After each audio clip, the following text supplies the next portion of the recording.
Howdy folks, it's Jake here at Walkie Farm, and I have been very quiet for a long time. We are on our new farm in Wamagama.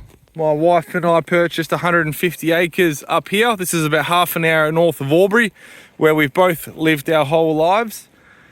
We've got about half, so that's half of our farm is rolling grazing, and then the other half out the back is pretty steep timbered woodlands, not very productive.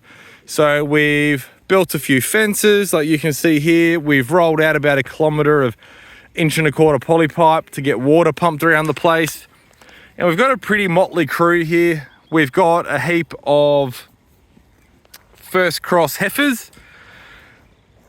So these are young animals that we're going to be joining in November when the bull comes out. So here's a first one, Nguni Shorthorn cross. When I say first cross, everything's over an Nguni bull. We only use Nguni bulls here on the farm. And there's a couple all sorts. So this is a Facebook purchase. Someone advertised her as an Nguni. Not too sure what she is.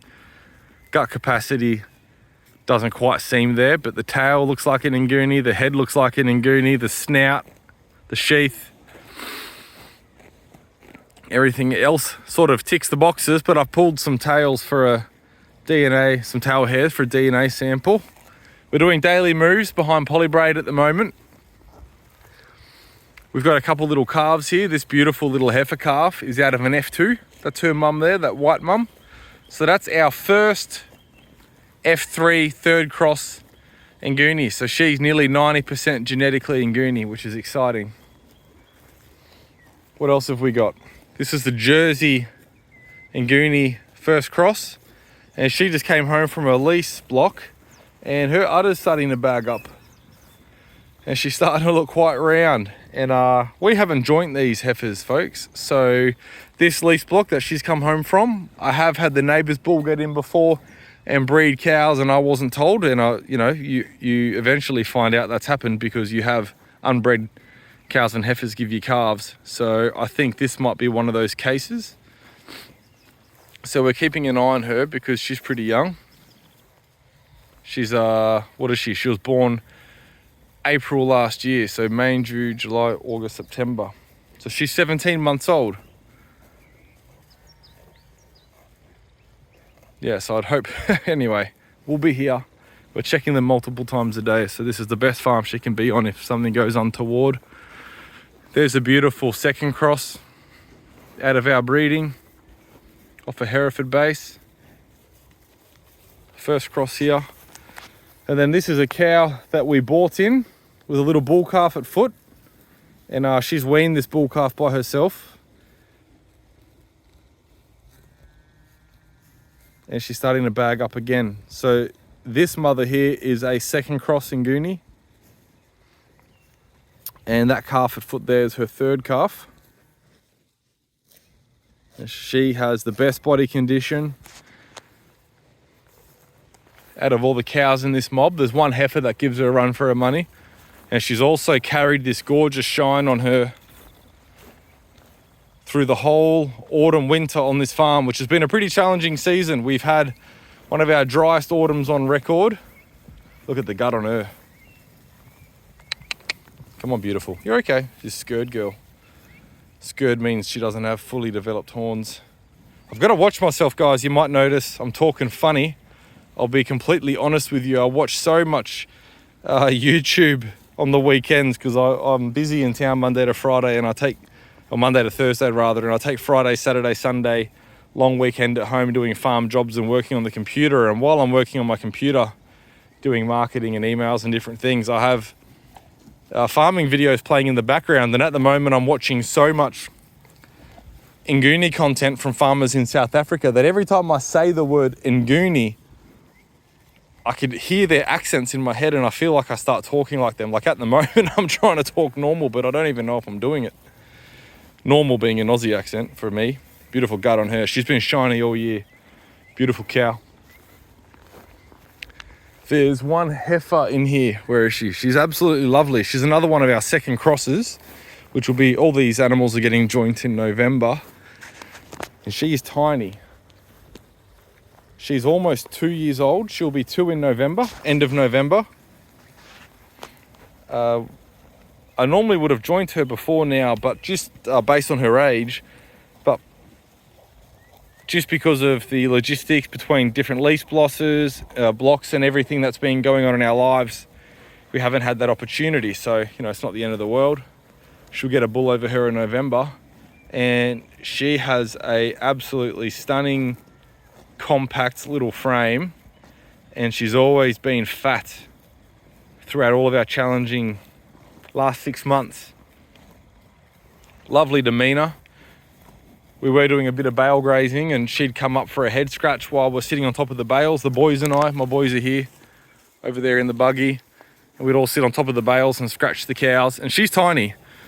She'd be under 350 kilos at the moment as a 2-year-old heifer, which I'm excited about because we're trying to breed them small. And why are we breeding small animals? Well, a few reasons. We want early maturing animals, we want low maintenance animals, and the biggest thing that probably impacts my business that doesn't impact a lot of others is I've got a labour component at the tail end. We employ butchers, and guys, butchers don't want to process animals over 300 kilos on the hook. Maybe in a big abattoir with a lot of hydraulics and automation, it's efficient and easy for them. I've got friends, my friend David Bushell, who's a certified organic farmer up north. He's a trade agronomist as well. If he's fattening for the local abattoir, they pay a premium for animals over 600 kilos live weight. You know, they want them over 350 kilos on the rail. But the local abattoir that we use will refuse an animal 600 kilos or heavier. And my butchers, if anything comes in over 280, it's challenging for them, especially with our primitive infrastructure. There's another second cross heifer. Especially with our primitive infrastructure, it's hard. This first cross heifer there with the squirts there, you see she's got a funky tail. She's dealing with the protein in the paddock worse than everyone else. Her coat looks the worst out of everyone. She's doing a lot of rubbing. She's quite dirty. And interestingly, she is by far the biggest first cross heifer. She is probably 15-20% bigger than everyone else, which is so curious. None of these cows have ever been wormed, drenched, or vaccinated.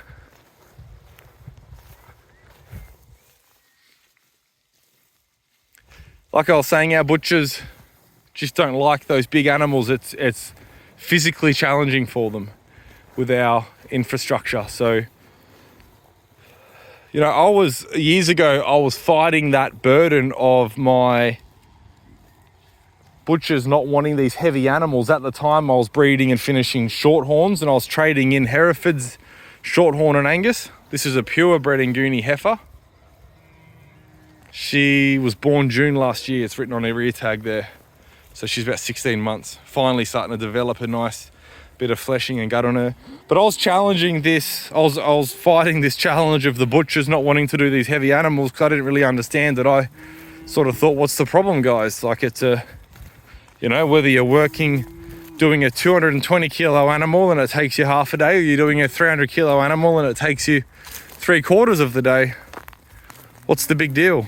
But through years of watching them and working with them, it's hard. These animals over 280, it's hard. It's more challenging work for sure. So breeding these smaller animals, not only are we looking at a early maturing animal, that are a more feed efficient animal and an animal that won't get rejected from the abs for slaughter, but it also creates an environment where our butchers whistle while they work. This is the top of this paddock, and we've dropped some junk hay here on almost the highest point of the paddock because we are wanting to supplement them with a little bit of dry matter. This is a bale that cost me $25 and about another $8 to get it trucked here. So same price as a 6-pack of craft beer. We're wanting to put a bit of dry matter in their rumen, pardon me. But also we're using it to target the poorest parts of this paddock. Mila, this is our house cow. Mila, do you want to come in? These few calves there, they're straight under the hot wire. It's on and it's cracking hard. Like there's Pardon me, it's not on.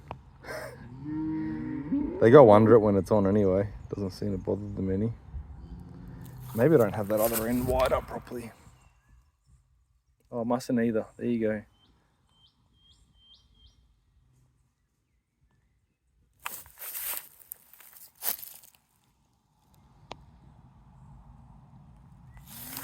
Crack up. I haven't turned it on. There we go. Anyway, I can't remember if I got lost on a tangent there, but these small bodies, small framed animals, the animals we are breeding, you know, we're breeding up to a purebred Nguni. That's what we're aiming for. And they would be completely murdered in the Australian marketplace, especially where I am. They've got nothing going for them in terms of a conventionally saleable animal.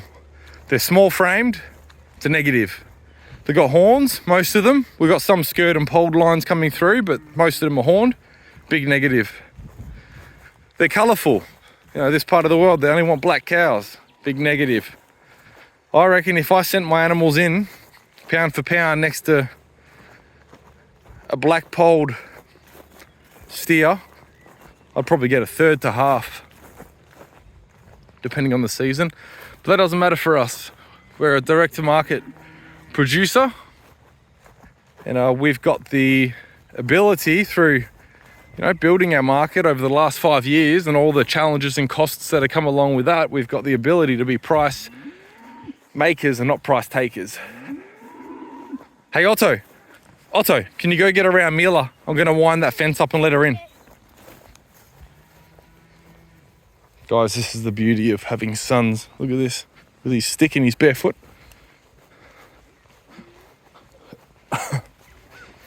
Well, I shouldn't just say sons. I'm sure my daughter Esma will do this when she's old enough. It's the beauty of having children.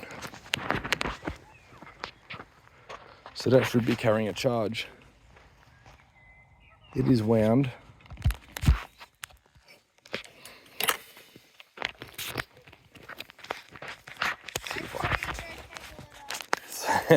Listen to it. The child parents the parent, eh?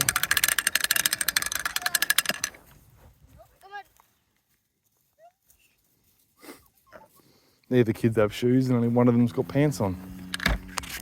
What sort of farm is this? Is this a funny farm? We'll get her on that next gate, guys. I'll hang up and I'll get 2 hands back and I'll let Mila in with the mob here. We've just joined her in. We've just dried her off and pulled her out of the parlour. Thanks for watching.